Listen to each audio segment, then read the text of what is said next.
Syahrul Ramadhan alladzi unzila fihi al-Quran. Turunnya Al-Quran itu. Hudan linnasi wa bayyinatin minal huda wal furqan. Dengan penerangan Al-Quran itu, jadi terang, jelas, nyata, bersih, tidak bercampur, kesatuan dan keselarasan. Ini 3 sudut. Terang, jelas, nyata, bersih, tidak bercampur, dan kesatuan, keselarasan.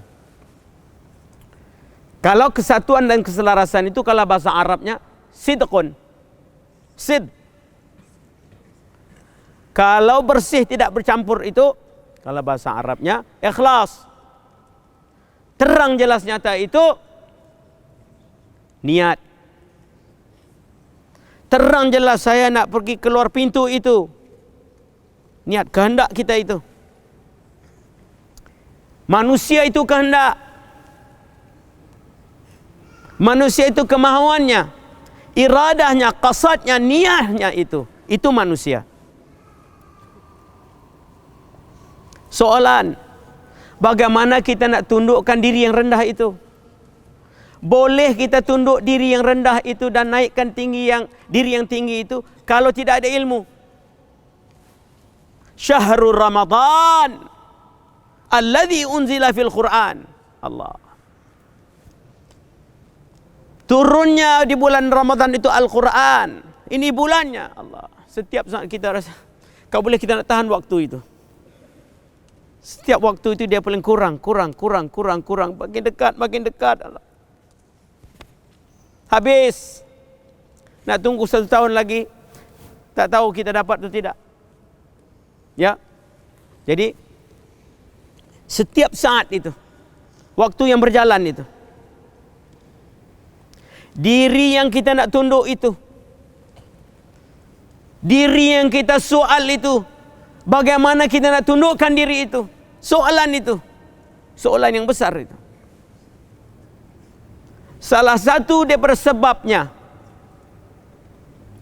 diturunkan Al-Quran itu dihubung kait dengan soalan itu. Satu daripada faedah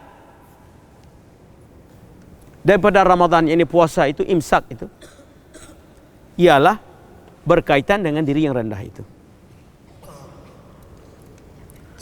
Maka soalan itu, bagaimana kita nak tundukkan diri yang rendah itu, ada hubung kait dengan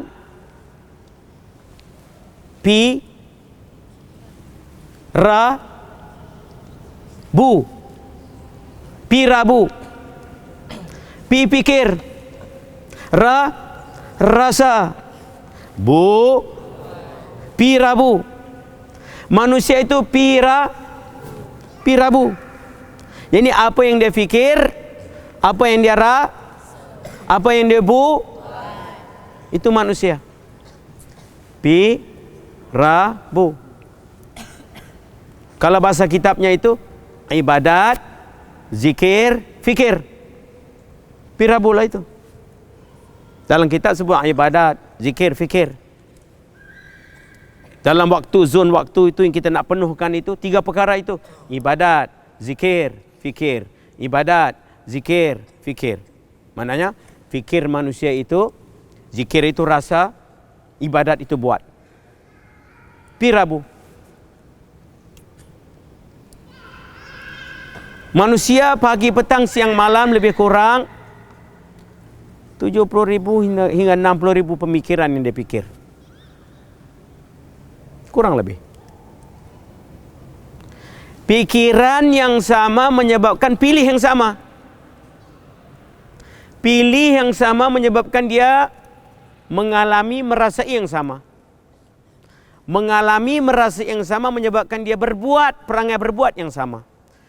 Perangai berbuat, pilih, pikir, pilih,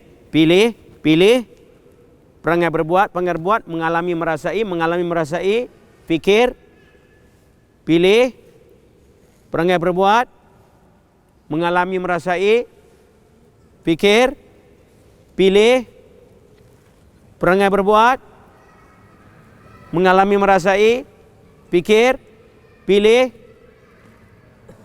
Katalah dia buat itu fikir, pilih, mengalami merasai, perangai berbuat. Dia buat begitu, fikirnya itu fikir marah. Bila fikir marah, pilih marah. Bila pilih marah, mengalami merasai, mengalami merasa marah, perangai berbuat, fikir lagi, pilih lagi, mengalami merasa lagi, perangai berbuat lagi. Dia buat itu 1 tahun. Jadi mahir tak marah? Mahirlah marahnya. Dah 1 tahun buat begitu. Kalau kita katakan hakikat manusia itu pilih, dan pilih itu ada kaitan dengan pikir. Pikir pilih.